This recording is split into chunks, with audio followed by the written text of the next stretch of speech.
Hey, what is up, everybody? Michael Crump back here again, talking about the latest and the greatest in PlayStation Homebrew news and much, much more. So, there has been a ton of things happening in the PlayStation scene over the last week or so. I've went ahead and compiled those into this video here. And let's just start out with some of the bigger news. There was a HackerOne report that came out recently, and it was bug reported by the flow, was resolved 5 months ago. And this was another $10,000 payout. Now, I mentioned that right over here that it was a $10,000 payout and that this is something awesome for the scene. And that's mainly because those $10,000 plus payouts, we get something very cool out of it. As you can see, these right here, which was the classic buffer overflow with the PPPoE, which is PPPon, and a few other ones down in here, like the XFAT one here. Now, the other really good news about this is that this is by the flow. So we obviously know that the flow, he typically releases these to the public. So this will be great. He does follow the proper procedures where you have to tell Sony about it, wait until they give you the okay, and then it is something that we all get to play around with. And well, obviously that's led to all of our recent jailbreaks that we've been enjoying in the PlayStation scene. Now, there was this post over here by Coixao and saying there's a bug coming out, most likely for the PS5, and unsure if the PS4 is affected, but they doubt it. And it looks like he agrees with me as well, stating that likely it will be public because it's from the flow, and we don't know things like this right here, such as which firmware that is currently being affected with that. So anyways, keep that in mind. There may be good things coming to us in the future. The next very big news was that there is a new version that Lightning Mods has released of etaHEN, and it is 2.0b. Now, he stated right here to be among the first to test it, and that this is a new cheats system and toolbox improvements. So those of us that were having problems with it freezing on our machines, I know I hit that a couple of times on my PS5 4.03. It looks like that's going to be solved with that.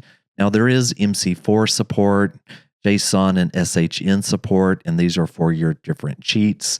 Now, if you do go over to Discord, you can simply go to the etaHEN public test, and then from there, click on the pinned messages.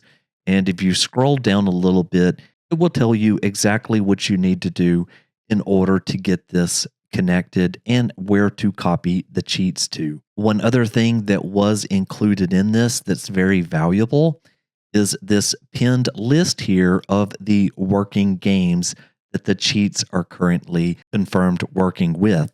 And here is all the titles. So you've got Infinite Warfare, you've got Black Ops here, you've got God of War, and then a bunch of other ones. And here is some that is not working and others that people are waiting to test. Then there's been quite a bit of improvements over here to Shad PS4. And I think the biggest news is that Bloodborne is working on Shad PS4 now. And really all this is a PlayStation 4 emulator that works in Windows, Linux, and Mac OS. It is written in C++, so it is extremely, extremely fast.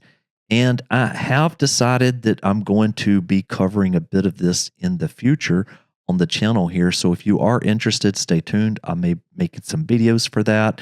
But it does state right here that it does run games like Bloodborne, and then Dark Souls, Red Dead Redemption, and a few more. So definitely go over and check that out if you are interested in PS4 emulation. Then there was an update over here to this Hopper's PS4 Waste Your Time script. And basically what this does here is that it's a program that takes on the seemingly impossible task of brute forcing PS4 and PS5 package passcodes. So as you can see here, it looks like this would take quite a bit of time to brute force, but it is a tool that I have covered on the past year. And since there was a few changes that was added in here, I thought that I would just go ahead and update you on this project. So it looks like they just recently added CPU threads. So yeah, the project is definitely still alive. And then I saw a couple of different things that might help you in determining what the firmware is of the PlayStation 5 that you might purchase. Now, there's two of these that I saw so far. There is this one, which is on the PS Dev Wiki, and obviously you can help out with this, but it has how the serial numbers start and then what firmware that they go to. And, you know, it has all the UK, EU stuff in here, and then there is some of the information around the pros. And I think this is going to be a great little spot for us to continue building upon. So if you've got any of these, feel free to add them in there. And then I did see this PS5 release info spreadsheet. I did notice that they have a pretty nice breakdown too, where it has the country, even the retailer they bought it from, and then the first few digits of the serial, and then which firmware that it came with.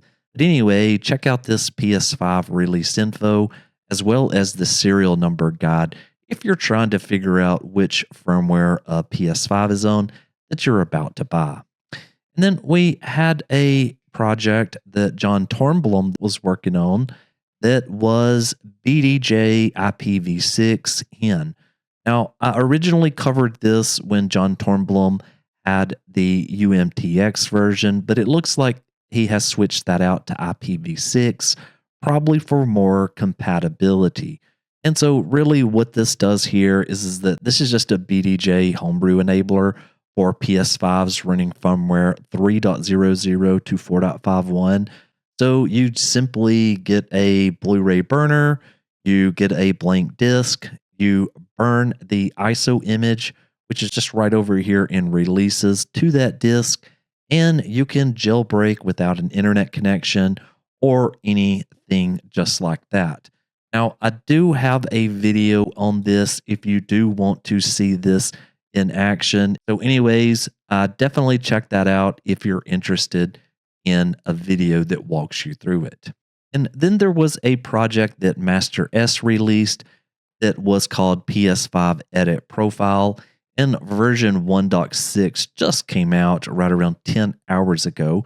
So you can obviously download that here. They have went ahead and released their own video showcasing this in action. So if you want to see what this does, you can definitely check out their video just right over here. I will link to this in the description below. And then the last thing that I wanted to cover here was that there are testers needed for firmware 9.03 on the PlayStation 4. So there is this invite that Bruto Sam sent out, and basically this just goes over to the Chameleon's GoldHEN Discord server. And if you do join this, you can go into the console firmware and go to the 9.x version, and there is several people here that will redirect you to where you can go and download that if you have a 9.03 system and you want to start playing around a little bit with GoldHEN. Anyways, thank you so very much for watching. I hope you got something out of this, and I'll see you on the next one. Michael, out.